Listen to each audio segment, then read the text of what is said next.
We're going. We are here. This is us. Two tired lads doing the thing, doing the thing, doing the do. I already got it, buddy. So, how is your day while I do my thing? Can't complain. I mean, shit. You have like the best job ever of making props. Like,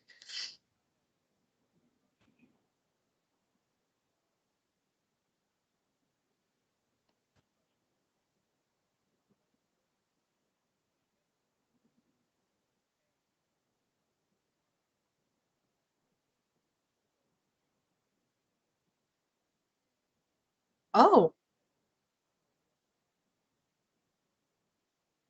uh, uh, that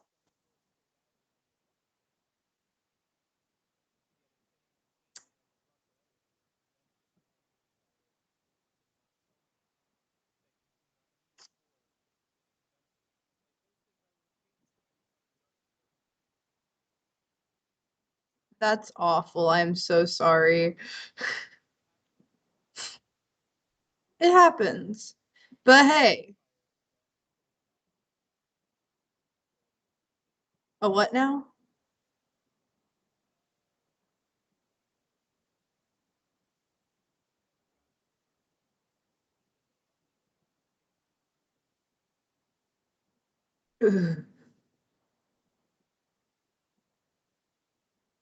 You win some, you lose some.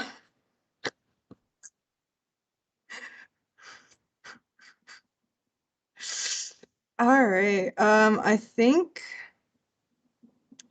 after this, we'll be good to go. Um, I worked with like my entire team is amazing. So the day was just a lot of fun. Um, for those on stream, I work at Adult Hot Topic, we'll put it that way. We have two anime themed pocket pussies in stock. Um, and the amount of jokes made today, it was something.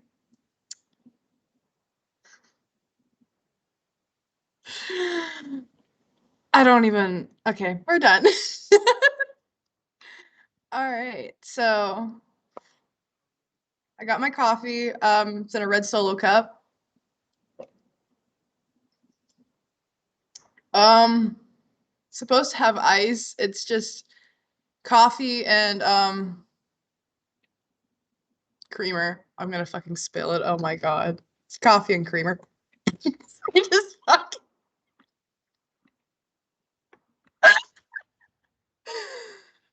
starting off strong. Anyway. Oh, awful. 0 out of 10. Why am I like this? Anyway, howdy. How we doing tonight? Alrighty. All right. I'm ready when you're ready.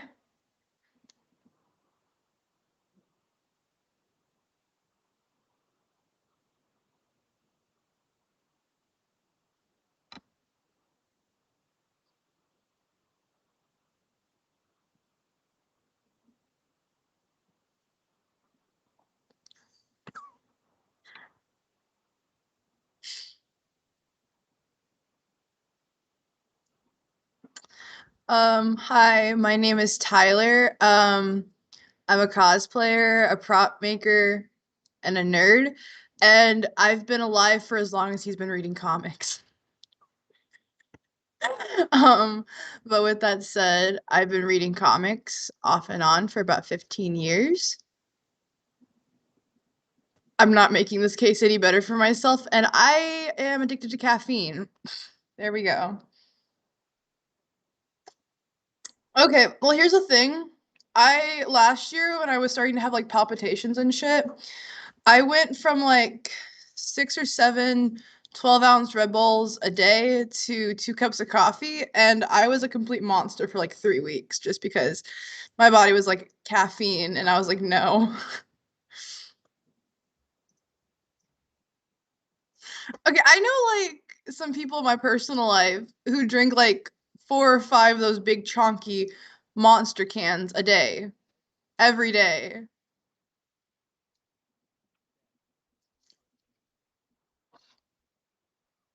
I'm surprised mine didn't. Like, damn. It's like how many like I think within the sphere of cosplayers, students, and gamers, it's the flex of how many near caffeine overdoses have you had? Not a good flex, but it happens.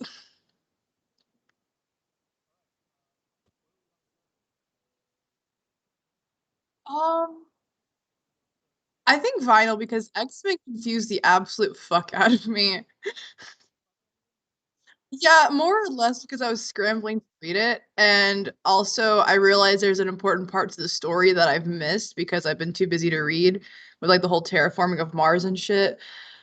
But vinyl, so vinyl was interesting. I'm gonna put it that way.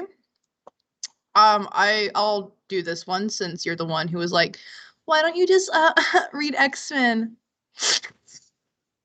All right.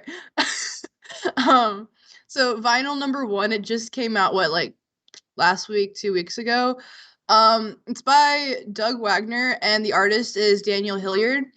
And it was a collaboration between Image Comics, or is a collaboration between Image Comics and 12 Gauge Comics. Um, and so I'm gonna describe it this way. If it was a TV show, I would be watching it every week. Like that first issue makes me want to like makes me yearn for it to be a TV show. Um oh, that's fun. Did someone comment? Ooh, lovely. Me with all that build up and then no audio.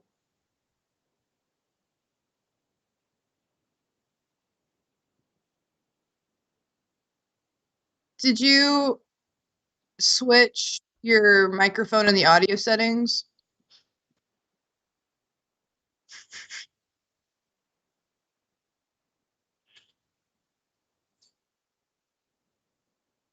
Hi, welcome to the Weekly Globe, where we never come prepared, and when we finally have things prepared, something goes awfully wrong. We are the CEOs of audio issues. All right, do I have audio now? I couldn't I tell know. you, and I have to pull it up. I'm asking this gentleman named Ray in our chat here. Oh, Oh, no, I swag. got audio now. Oh, swag. Hey, here we go. All right, Ayo. so back to vinyl. Um, back to vinyl. Thank you. Wait, Ray is their name? Yes, thank you, Ray. Thank you so much for the heads up. Vinyl. So, if this was a TV show, I would be ready to watch it every week. Like that's we're only on the first issue, and like it's everything I love in television and movies put into a comic. Yeah, it was. So normally, like, for a lot of things, it would feel like super fast paced, but they dumped a lot of Mhm. information and they did it in a smart way that wasn't too like fast, but wasn't too slow. It was good. It was a good pacing for a first comic. Especially, Surprising. it's only a 6-part miniseries, I think. Hmm. So it was a. 4 or 6. What was that? I think it's either 4 or 6. I looked on League of Comic Geeks. Yeah. Yeah. But it's a strong start. Oh God, yeah. It's Um, it's there's definitely a lot of serial killer comics out there. There's a lot of cop comics out there, and there's a lot of cult comics cult out there. comic.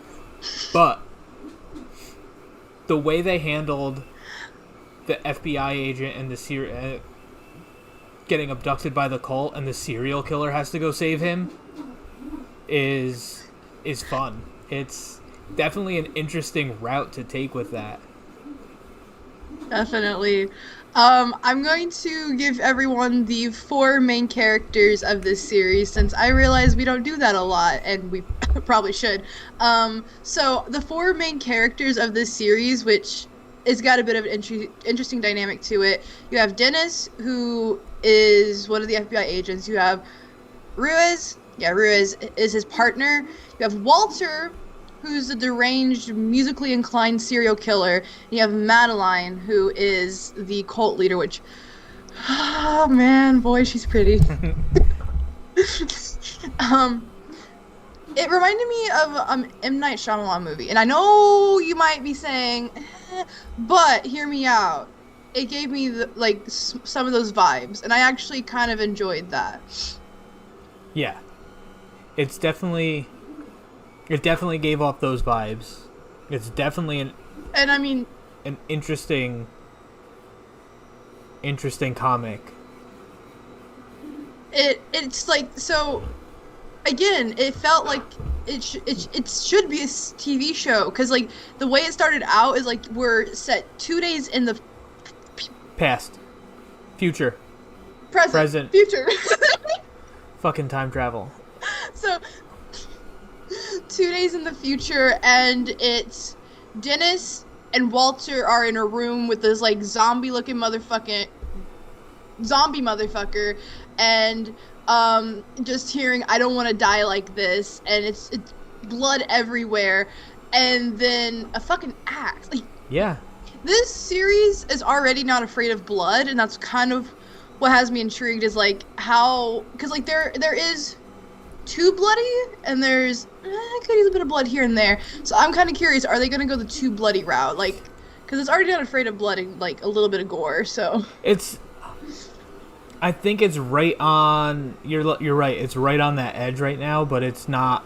It hasn't gone overboard, which is amazing. Lovely. The other thing that I liked that they handled was how they handled the music in the comic, because definitely it's that being, he listens to that one song, and normally on vinyl, to go and kill all these people. And the way they use the panels and the font and the writing for the music to separate it, it's just on point. It's something I haven't seen done in comics.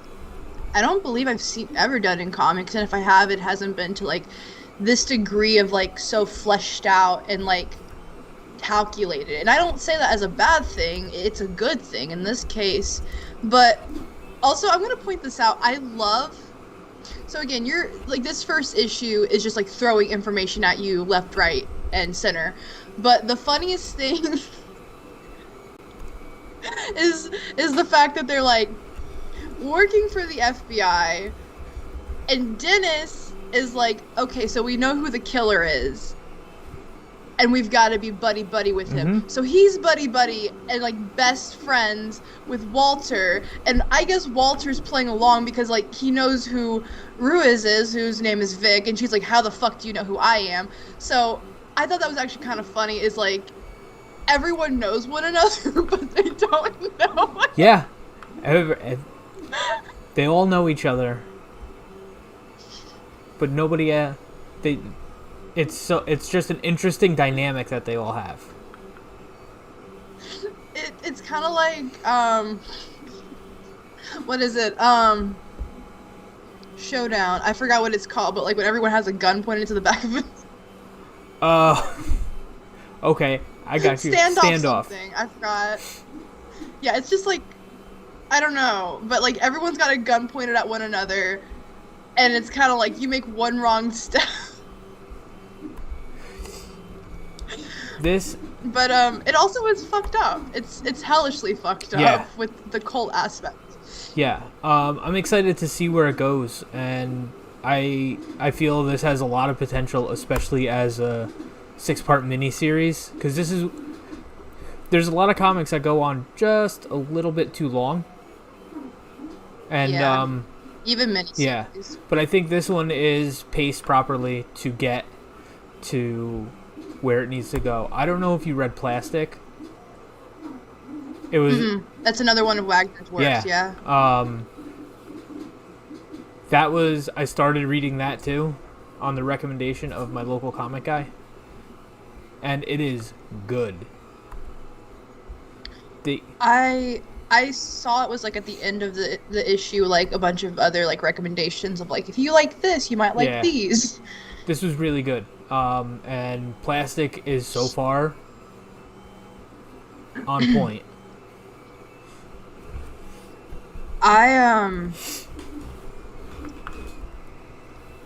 God, no, like I have like so many notes on this fucking cult.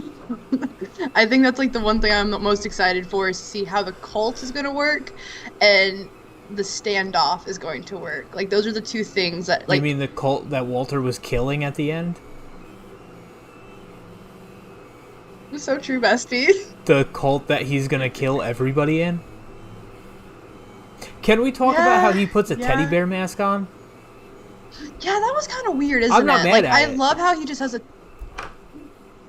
And if he doesn't have his vinyl, he just has an iPod on him, Yeah, so he dude. can still kill with his music. He said right at the beginning that my friend just downloaded this for me. They just downloaded the song onto my iPad for me. It's weird. It's weird. And I honestly, this is the one time where I don't want to like spoil too much of the story, because like you just gotta see it. There's a lot. There's a lot to unpack with it, and I assume there's going to be a lot to unpack with it going forward.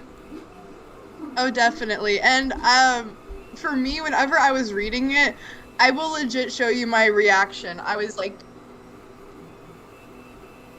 what the fuck, bro?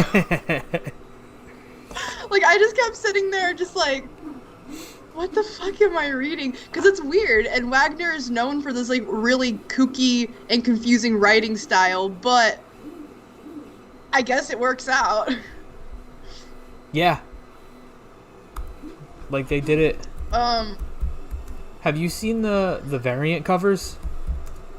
I have. They are absolutely gorgeous. And my comic guy asked me, "Did you get the I think it was the teddy bear variant cover?" I go, "No, dude. I got the last one that you guys had on the shelf here. God damn it." the B cover by Hilliard and Stewart. I think so. I love how like they did the A and B cover. I think the Santa Fung variant? That one's really fucking dope. Like the variant covers on this series is pretty fucking dope. Yeah, dude. It's like, this is on point. I love it. I love it so much. I'm just going to throw this out though to anyone who wants to read it. Just a strong trigger warning and content warning for heavy violence and blood. Yep. Obviously.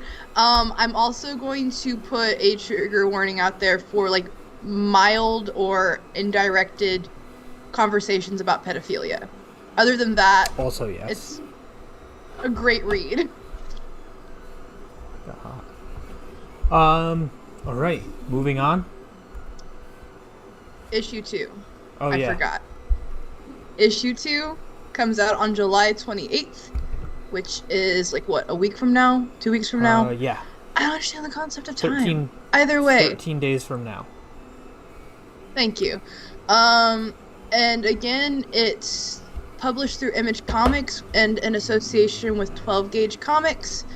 I don't think this is a Boom Studios situation where you need to pre-order it per se, but I would definitely still put it in your pull box. I would pre-order it. My local comic shop normally has these things by the stack. They ran out day one. Holy shit. I got the last copy. Damn. So okay. Well, then pre-order I strongly recommend pre-ordering it. Yeah. So hit up your LCS, get it on your pull box, or go through either Image Comics or 12 Gauge Comics website, put in a pre-order. Otherwise, you get to unload this mess onto us because my brain is still racking trying to understand it all. X-Men #1 was a wild ride. It was. I'm not really sure where to start with it. Is it like the tree that they grew in the middle of in Manhattan for their fucking clubhouse? I think we should start with who's writing and drawing. I don't. Maybe. Was it Gary Duggan and Pepe Larraz? Are you giggling over there? It's Marvel Comics, obviously. It's X-Men. But it is. It's nice to see an X-Men title back instead of like Sword, X-Force, all the other mutant shit. I feel questionable about the X-Men as a whole, like all the mutants and all the titles, because they're all now funded by a billion-dollar company in X-Corp, and X-Corp is just not a good read. I did not pick up. Not a good read, as in, it's like. Dude, it's. Sorry writing, or not a good read because like the main characters are unlikable, but it might build up to something better. No, X-Corp's just bad. Okay, so it's sorry writing. Poor okay. writing. They feel like they go on forever, and it's exhausting. I think the only thing that's making me like want to properly sit down and take a good read of X-Corp is the covers. And I have said this for 3 weeks in a fucking row, but the covers strongly remind me of the fucking god, I can't speak. The covers of The Filth by Grant Morrison. Mm-hmm. I have all 13 of them. They were given to me for Christmas last year. I will pull them out one week and I will show them or you can just look them up, but they're really cool. That's the only reason why I want to read it, is just because it really has that throwback feel, which if anyone wants to read The Filth, it's through DC Vertigo. But yeah, I am honestly not that caught up on everything, so whenever we read X-Men titles that are recent, I'm like... confused? A little bit, because like I'll try to like jump in when I can, but it gets really hard when I have classes and work. Yeah. Yeah, no, for sure. But we had that at the beginning of it. You have the reporter talking to Scott, asking a bunch of questions. Honestly, back it up.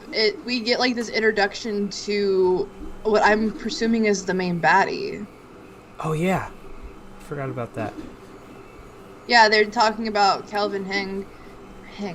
That's how you pronounce it? I am so sorry. But how he became very on the nose, but like he was a prodigy at 15, and then like his whole entire life was pulled out from under him. Very, very much classic Batman style, if you feel me. And then how like something changed with him on Mars, which I'm going to assume that they're on Mars because of X-Corp. Dude, I don't know. I bought the second issue of X-Corp, and I haven't read it. That's I fair. Couldn't fucking tell you. But yeah, the most I can tell you from what I've been able to read so far is Mars was terraformed. Yep. In like no time at all. That was in a Sword comic. So that's far. That was in Sword #6. I read most of the Hellfire Gala stuff. I need to like get caught up. I have like a giant reading list on like the whole timeline. Because I was confused as shit when I read Way of X and Magneto and Scarlet Witch are just standing in the background. Well, like the person standing emoji. Yeah, while Kurt's fucking drunk. But no, X-Men and the mutants are taking a weird, like, I think they've taken a weird turn. Not to say that they're bad, but it's like it's definitely leading into something way bigger. We got the trial of Magneto coming up, obviously. So we got the trial of Magneto coming up, which is going to be a fairly big event, I think. But like this issue, it's the X-Men are back in New York, living in a tree with a giant tree in house. Manhattan. That Forge, who was it? Forge. I have it saved on my phone. Shoot, what's his name? Well, Forge helped make.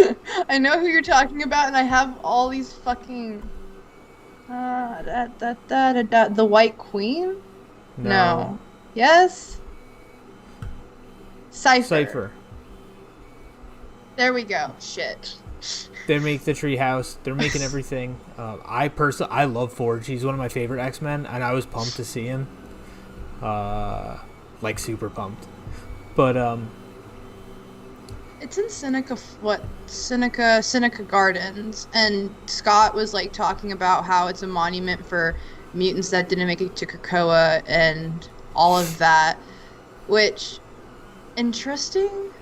Also, the fact that like at the end of the issue, not trying to jump forward too much, but it's related to this, how like it stands there in the center of New York as a monument for fallen mutants. Mm-hmm. And it's not an embassy or a part of the government. It's just its own entity that everyone's just fine with. Yeah, it's a strange, like it's a strange situation that they're in. Yeah, the one vibe I got from this issue is it felt like reading X-Men comics from the early 2000s with that darker, more like edgier vibe. It felt more grounded. Mm-hmm. I'm trying to rack my head for words. But it was intriguing. Like I haven't, well, along with the couple X-Men titles that we've been reading and talking about on the pod, this one is the one, besides obviously me being a Spurrier fan, that's had me like gripped. Like I want to go back for issue 2 because I want to see where this is going to go. Just because that really like dark vibe has like settled over everything, and even like the color story for the issue plays into the dark, like that mood of the writing. Like they know what they're doing, they know what they're building up to, and I really like that. I like that they have Laura Kinney as Wolverine. I am super pumped about that. Kind of related, I think she should be the Wolverine in the MCU. I'm tired of Logan. No offense to Logan. I'm fucking tired of him, though. They have an interesting team, to say the least, for the new X-Men here. Polar is my beloved. Cyclops, Marvel Girl, Sunfire, Rogue, Wolverine, Laura Kinney, Synch, and Polaris. Polaris, my beloved. Polaris is dope. Bro, I'm gonna just be straight up. All of the covers that had women on them,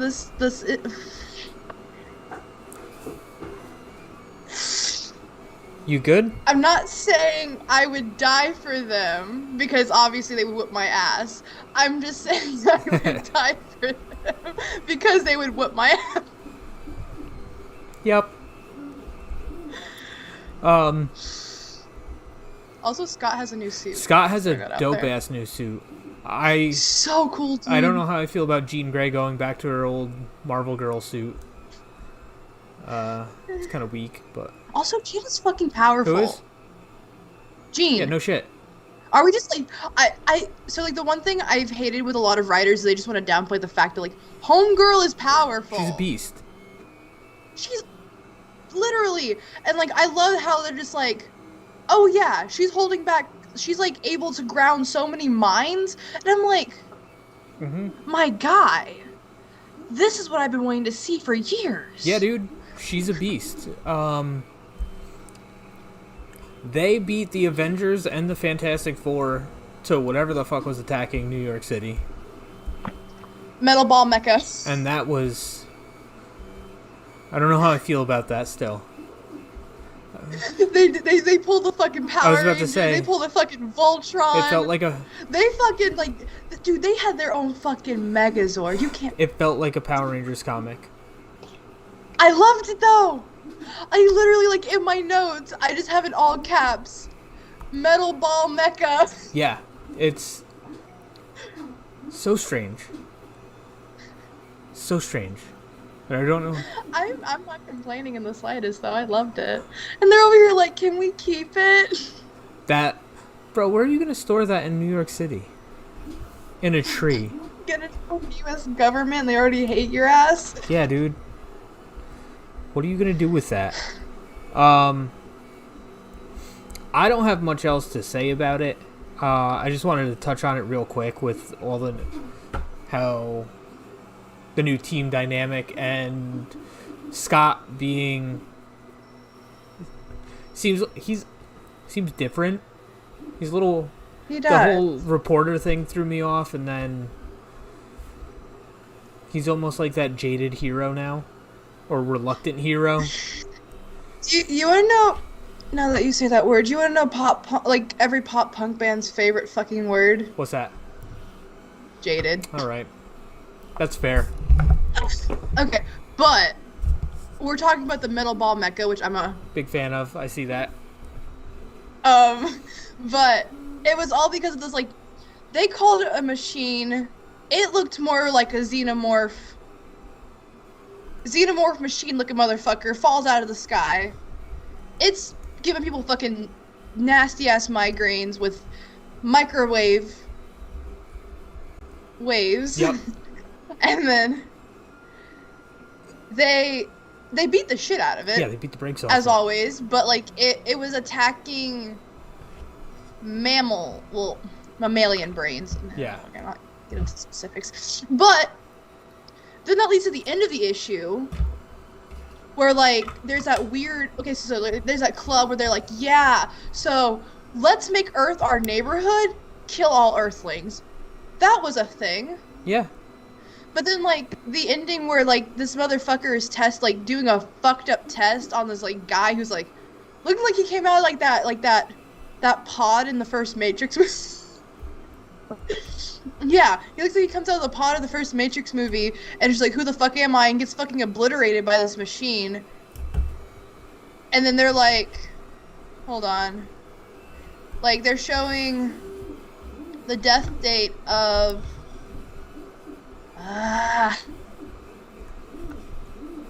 Jumbo, showing his death date, and it's said that Krakoa is a dangerous tumor on this planet and is metastasizing. It will be the death of humanity if I am not able to cut it out, but first I must know how are the mutants resurrecting their dead. And then like there's like this like lawyer ad, like similar to, I don't want to say bail bonds, but it gives that vibe of like, are you tired of mutants being on Mars? Dude. Call us if you or a family member has been affected. It's such a weird thing to complain about. I liked it. I'm No. not that, but I liked the Yeah, issue. no, I like the issue overall. I mean, people Overall. complaining about mutants being on Mars. Yeah, well, I mean, that can be a whole other conversation in of itself of like extraterrestrial gentrification and the commodification of mutants on a planet that isn't their own. Obviously, how that affects the already existing species there. That's obviously like an undertone that they're having. Yeah. Definitely. Do you have anything else on X-Men? I honestly don't. Oh. Do you have anything else on X-Men? Because I could tell you like the character dynamic. I like the dark story. This is going to be interesting to talk about in the next coming months. I'm pumped for more. And then we can talk about it more. but there wasn't too much to talk about in the first one. With us talking about first issues, it's really just like an overall of like a first impression and speculation. That's honestly what every first issue we've ever done is, just like that one time we dedicated, what was it? Like the first issue of Way of X, we sat there for like a good hour speculating. Yeah, because there was a lot more packed into that issue than most other X-Men titles right now. That's fair. But it's good. This one does feel like it knows what Absolutely. it's doing, and I actually like that. It needs to. It's like the flagship for the mutant brand. Well, But the next issue comes out August 4th. I strongly suggest giving it a read. and this is one, unless you want the variants, just go pick it up when Some you of the can. variants are pricey already. Oh, there's that one with, what was it? Rogue? Fucking what's her name? What, Magic? Dude, I love Magic. God, she's so pretty. No, last night I just like sent to a group chat I'm in like that variant of her, and I'm just going, women. She's so pretty. But again, she's another woman that could kick my ass, and I would not complain. Have you watched Strong women own my heart. New Mutants yet? I haven't. I've been Do it. busy. Um, I'm probably gonna do it tonight. do it. I watched What We Do in the Shadows again the other Fucking night. love that. The show's awesome. The movie's great. I fucking love it. What are we? We're werewolves, not werewolves. But are we ready for Collector's Corner? Yeah. So this week I was way too busy to get mine compiled, but my pick is really great, and I will definitely share it next week once I have all the information and my thoughts properly wrote out. So Cly is going to do one on my behalf. We love I it changed here. it last minute. You motherfucker. Because the Titans 3 trailer dropped this week. So I have to stay with, which I have thoughts on the fucking Red Hood's helmet. There's too much nose, but that's besides the point. Okay, let's be honest. Even in the comics, that helmet is There's cursed. a lot of nose. The Red Ronin helmet is one of my personal favorites. I make those. They're on my Etsy shop, Acer Prop Shop. But shameless plug right there. But I picked from the November 2017 Teen Titans number 12. It is the first full appearance of the Batman Who Laughs. That started to kick off the Dark Multiverse and all that. What's up? My coworkers were literally just talking about this today around the end of my shift. What, the Batman Who Laughs or ironically Yes! Teen Titans number 12? Because that would be oddly specific. No, they just were like overall talking about the Batman Who Laughs and how like it was one of like a really cool concept that they both enjoyed seeing it played out and whatnot. I'm mad on him. Like, cool. But Anyway, continue.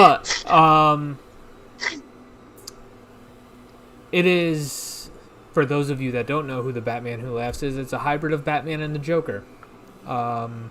This issue is one of the parts of the Dark Multiverse series that kicked off. It was written by Benjamin Percy and illustrated by Stephen...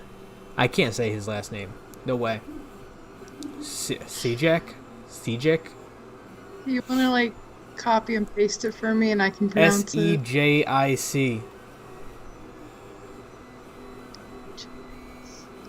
Sijic? But it's a fun read.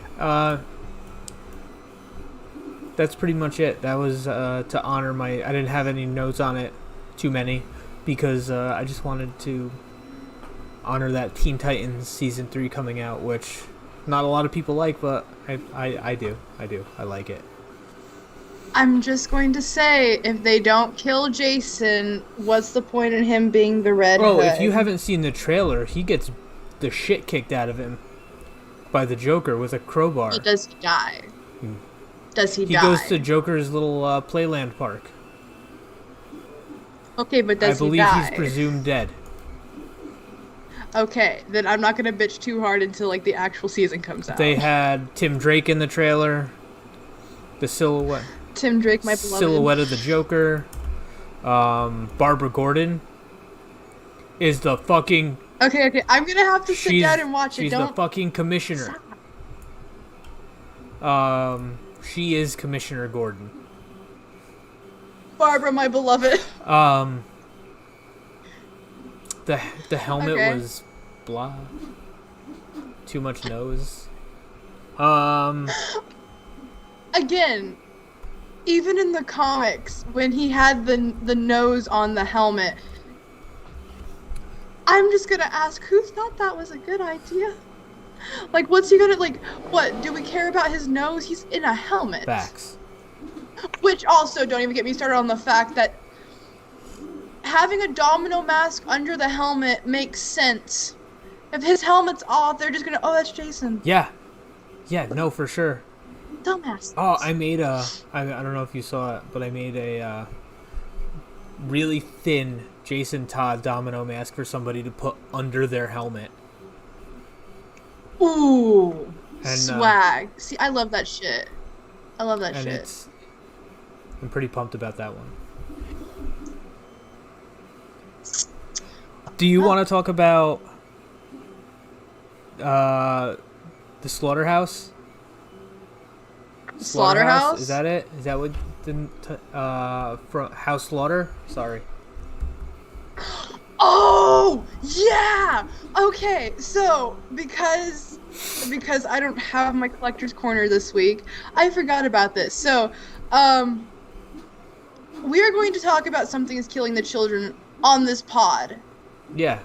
When he finishes reading it, and then we're going to have to, like, split it up into, like, chunks throughout a couple weeks, because, like, too many issues. We tried that once, it didn't work out. I'm so sorry, Once in Future.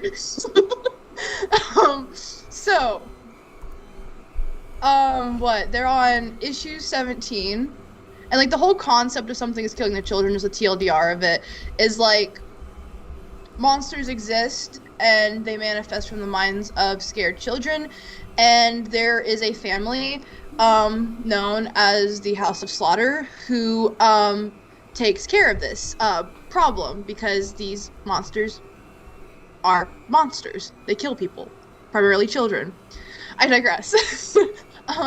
So within this new arc, we have been introduced to Erica's backstory and how she was taken in by the Slaughter family, and for Free Comic Book Day this year, we're getting a sneak peek into, it's called Enter the House of Slaughter, so obviously, but I'm sorry, I know I'm boring. Oh, no. So we just got the news that they are doing a spin-off series with the same writer, James Tyvion. I think that's how you pronounce his name. And it's gonna be called, what is it? House of Slaughter. So it'll be a more in-depth view on what happens outside of Erica and the shenanigans she gets up to, which tends to be a lot, which I'm super pumped for it. It's a great series. It's a really fantastic horror series. So yeah, that's some cool comic news. Thanks for bringing it up to remind me. Not a problem. Have you seen Black Widow yet? I haven't. Okay, so here's the thing. I've been waiting for Loki to kind of finish. Have you seen Loki? The last episode? I watched the first episode, and then I got busy, so I've decided to do this. I waited for it to, like, all come out, and then I'm about to sit down and binge watch it tonight. Just because that makes, like, I have memory problems, so it just works out better like that. And then I plan on watching Black Widow because I've heard fantastic things about it. Black Widow. I thought it was Yeah. really good. You will hear a lot of people complain about things, Like what things? like specifically the Taskmaster. I am not one of those people, however, and I thought what they did with the Taskmaster fits the MCU and puts good closure to Black Widow's story. I'm not going to form any opinions just yet because I haven't watched it. And obviously, for me forming opinions like I do Yeah. with Titans, just because I'm like on a mild hate train with Titans, not because it's bad, it's because it's mildly bad. I was told by somebody on TikTok that I'm the reason the MCU keeps getting away with this shit, and I should get a soul and pick up a comic book. I don't know. Do you mind me asking, my good Yeah. sir, how many comics do you have in your I collection? don't know. Oh no. I have no fucking idea.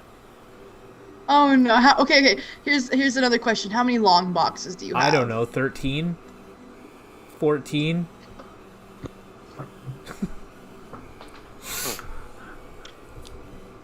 I know.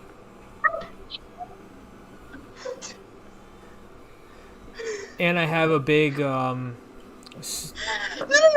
And they say I'm the one with compulsive spending so issues. I have a big box of comics too, like a big shipping box. I have a lock box with some of the more valuable comics in it. I'm out of space in the long boxes, and I have a stack on my end table. But don't forget, I've been reading and collecting comics for as long as you've been alive. I've lost a bunch of comics too. When I had them in storage, we had a water leak and it ruined a few boxes of comics. I'm gonna just put this out here for everyone watching that knows me in person.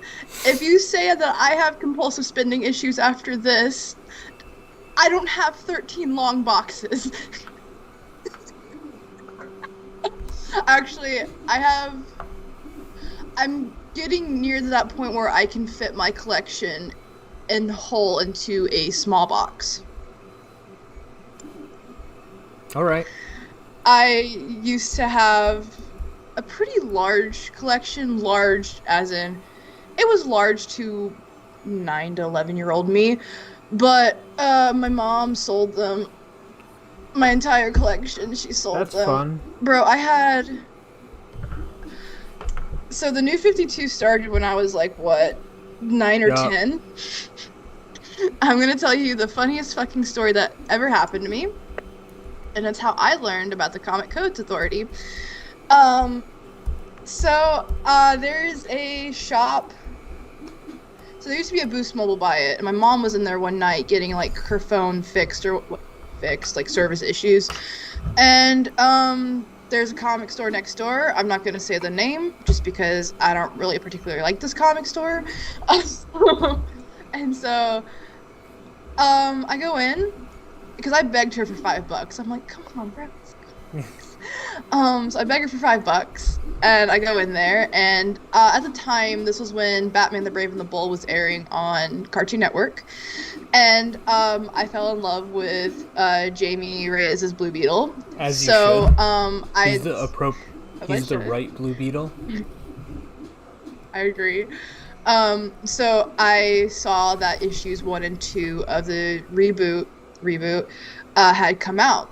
And I picked up both, and I was super excited. I also got like a Fantastic Four comic and I think like an X-Men or Spider-Man comic. But I had myself like a little stash, right? And I was so fucking happy, dude. I walk up there so confidently. I put them on the counter. So, mind you, you know what the cover of Blue Beetle #1 from the New 52 looks Of like, course, yeah? I have it. Okay, so me so happy to own that. A fucking M-rated comic. This guy looks at me. He goes, "How old are you?" And I'm like, I tell him my age. He's like, "Where's your parents?" I'm like, oh, my mom's next door. He's like, your mom needs to be in here to buy these for you. I'm like, but why? He's like, I can't sell this to you. You're under 17.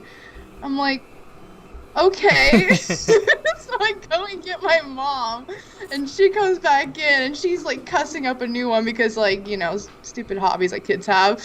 And she looks at me, looks at this cover, she's like, absolutely not. And I'm like, but why not? It's got blood on it. But why does that matter? You know why that matters. Which cover has blood on it? Blue Beetle? Yeah, issue Of number New 52? one. It's just... Yes. No, it has a red background. I don't know. She saw that, took it as blood. It's also rated M, so I couldn't get it. Wait, are we talking about the same Blue Beetle? I'm pretty fucking that sure one's we rated are. teen, and it is a blue background. Or red background. I'm sorry, red background. Unless you were getting a variant cover. I think it was a variant cover. I don't know, but it was rated M, and they wouldn't sell it to me. But fun fact, I'm making somebody Blue Beetle armor. That is so fucking from sexy. the New 52, and I am fucking pumped about it. I am super Either excited. way. But that's besides the point. You just couldn't buy your comics, god damn it. Yeah, no, so fuck the Comics Code Authority. Yep. All my homies hate them. Also, I have a friend, shout out to my homie Tuck, who kind of gave me the TLDR to why the Comics Code Authority exists, but that's for another episode or another time. But yeah, no, so if you have any children, or you guys know kids that like comics, they can't buy M-rated comics until they're 17. Correct. I'm excited. Okay. Blue Beetle. Blue Beetle's one of my favorites, and I think he's wildly underrated. I agree. Kind of fuck Ted Cord though. With the Question, he made his debut in a Blue Beetle comic with Charleston Comics, so they are intertwined. Yeah, but like still fuck Ted Cord. Fuck that cord, bro. Yeah, did you see the I think it was Future State or Infinite Frontier? They had a Gold Beetle. It was a combination of Booster Gold and Blue Beetle. It was recent. Oh yeah, it was in the Flash. Oh yeah. That's right. Interesting. Yeah, it's weird, and I don't appreciate it, but here we are. Oh, and then I see ship art. Okay, I'm out of here. I see bye. ship art. I'm out. Okay. So real quick, releases. Yes. Wave X came out yesterday. Yep. So next week. Yep. Rorschach number 10. Die number 18. I need to read Die. It looks so good. Like the covers are always so fucking pretty. Yeah. Beyond the Breach I picked up this week. That looks good. It's Aftershock Comics. Oh. I know, but nobody else is on this train with me. Mighty Morphin number 9 came out this week. Who's not on the same train? Dude, Power Rangers are so fucking cool. Who would not be on the same train? Dude. Have you read them? A couple of them. The new run? Because then we're not. We're not on the same train, then, bro. I have an appreciation for Power Rangers regardless of how bad it is, just because I grew up with it. I view it through a lens of nostalgia. I have only watched the original, but started... there was a point in time where I'd watched like almost every series up until like the Nickelodeon ones. They were on Nickelodeon? Yeah, they were on Nickelodeon. It was bad. That's weird. Challenge of the Super Sons, number 4. Please. Sinister War number 1. The Lot number 1 through Bad Idea Comics came out. I am super pumped to check that out. Buddy Mask.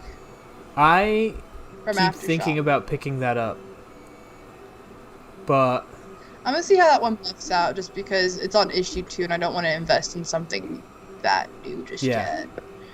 Oh, speaking of the Blue Beetle and Booster Gold, next Mhm. week, Blue and Gold #1 comes out. Oh, swag. Hold on. Yeah, I skipped ahead to Ooh. next week now. Okay, Yeah, but the cover for Nightwing 82. yeah. I'm not mad at that. Okay, let me take a look a bit. I am not seeing it. Radiant I Black was number about to say, 6. I Radiant am. Black numbers. Moon Knight #1. I'm excited for. I'm excited for Moon Knight coming out. Hmm. It's a lot of I don't ask why I'm playing with fucking nail clippers. But someone remind me to read Shadecraft. I've been meaning to read that for months. Oh, Proctor Valley Road #5 is out next week. Yeah, Weird fucking and that's Mom, Mother of Madness. Proctor Valley Road 6 issues, right? I think so. 5 or 6.